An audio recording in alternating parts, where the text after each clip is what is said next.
Hello, I'm Dr. Julie Schell from Bowbottom Veterinary Hospital, and today I would really like to show you what we do when we are treating a feline, like a cat, for chiropractic. This particular beauty is a gorgeous individual. His name is Shaka, and he's a 15-and-a-half-year-old domestic longhair. And we've been working with him for many years with arthritis as well as his kidneys. He has chronic kidney disease, and we are treating him for those. And he's Tracy's cat, so he's a beloved, well-known cat at Bowbottom Veterinary Hospital. What I do when I first do my chiropractic treatment is I like to get the cat nice and calm. So we really like to give them things like catnip to help relax them. And Shaka is really good at eating low protein treats, so we like to give really healthy cat cookies just to gain his confidence. I often like to have my owner with me, so the cat's owner should be in the room with them. They seem to respond much better and they're more relaxed, so I always like it to be relaxed. In addition to these types of things, I also like to put on essential oils. And for him, we start off with the essential oil blend. It has pine, it has blue tansy. It's very good at stimulating a feeling of calmness as well as a feeling of confidence. It's called Valor, and it's diluted. We always use very, very diluted oils for cats because they're very sensitive and they absorb oils very nicely. So I like to put some on him just at his top end and his back end of his spine just to relax him and get him used to my feel and my touch. And then I run my hands down. Chiropractic is a really nice way of figuring out if the joints and bones and muscles and nerves are all working in proper alignment. And you can do that by feeling them. So what I like to do first is kind of mobilizing the joints. So I feel for each of the different vertebrae along the spine and determine if it's in its right positioning and if it can move in its full range of motion. Because even vertebral joints, they have many different facet joints on them. They have many different joints amongst one vertebrae, and they're attached to many different muscles, and they should have a nice range of motion. And so when you go through chiropractic training, you'll kind of understand what a normal range of motion is.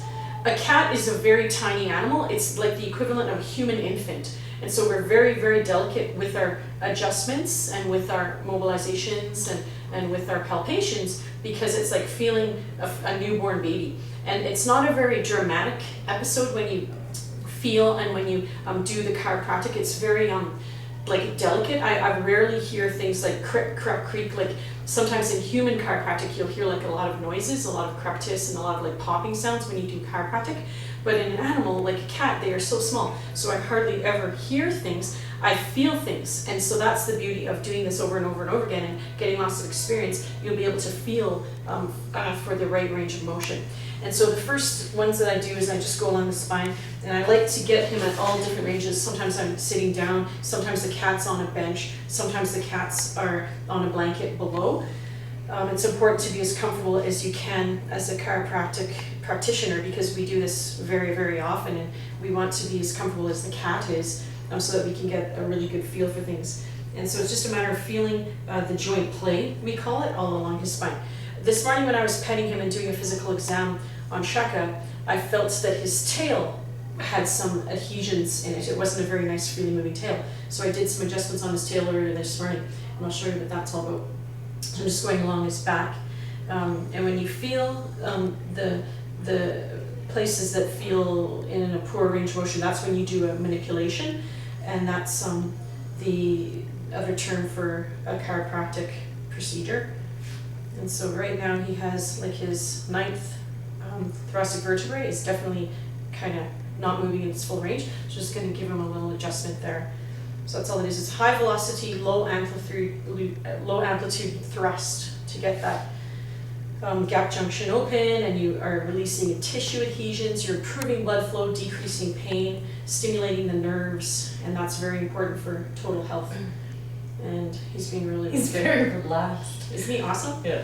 Sometimes they'll actually start purring when they're doing this, but I find sometimes they're actually thinking and concentrating, and they're really doing a good job of feeling that I'm feeling them in a different way than they are normally felt, and I'm like, they're not usually petted in this kind of way, and so it's like a new experience for them. So he's really, really good. And he doesn't have any clicking sounds when he chews or anything like that. When I was feeling along his mandible, it feels very healthy, and that feels like good. Then I often will kind of change positions. I always like to move myself instead of making the animal move. It's always better for the animal to be in a nice stationary comfortable spot, and then I can just easily move myself. Do you want me to move? Oh no, you're great, and yeah, you're doing a great job. What I'm going to do now is just feel again to see how the tail feels, because I felt that earlier this morning. It feels really good so far. I'm not going to do too much on him because it feels really good. With him, he does have some arthritis in his hind legs, and so I was feeling that as well earlier, and you can feel that it's just a little bit stiffer than it should be. We're doing right now a little bit of a bilateral cranial and caudal greater trochanter adjustment. So I'm feeling actually the femur back here where it attaches to the hip joint, and there's a nice kind of a soft tissue capsule kind of that holds everything in place, and a lot of cats really like that. And then work on extension and flexion of that area.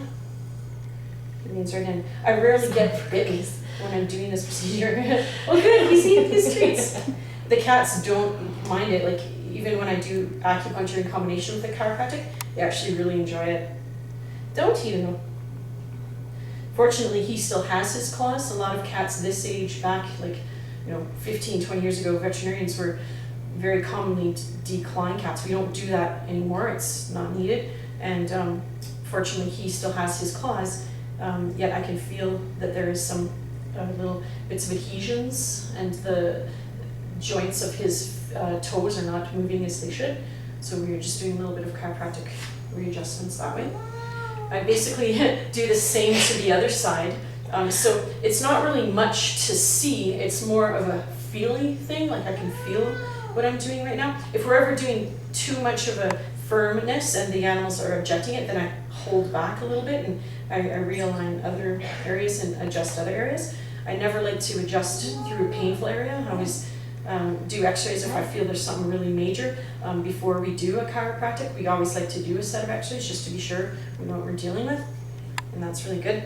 And for a cat like him, sometimes we need to do adjustments like once a week for a few weeks, sometimes once a month. A lot of my senior cats, they come once every 3 to 6 months just for adjustments, because even though a cat sleeps a lot during the day, they can still develop arthritis just like a dog. It's just a little bit harder to detect arthritis in a cat than it is in a dog. Like they're not actively seeming as stiff as a dog is. They still seem pretty limber and going up and down stairs. So my next steps is I then adjust and feel and palpate the forelegs, and then I often will go back to the tail at the very end. And before the tail, I will for sure do the ribs, the first ribs, the sternum, and just go through the whole alignment there. So I'll do a more thorough chiropractic later this afternoon on him. But what I do when I'm finished my chiropractic and the exam is done, I always like to end it with a bit of an essential oil as well. And if the cats love oils as much as humans and dogs do, then that's really beneficial for them. Most cats seem to enjoy that aroma. I'm putting on a bit of diluted bergamot, and it's really nice to massage into his body. He really likes that one blend that we put on board. It smells really good. It's called Sacred Mountain, but he's a really, really good candidate for that. So basically a full, more thorough chiropractic exam involves a little bit more of a length. It usually takes anywhere from 20 to 40 minutes to get everything done, and then I often will do a little bit of acupuncture afterwards. So it's as gentle and delicate as possible, but very nice and effective. And if you have any questions, definitely give us a call at 403-278-1984. And check us out online. Our website is www.bowbottomvet.com. Thank you very much. Goodbye. You're so good.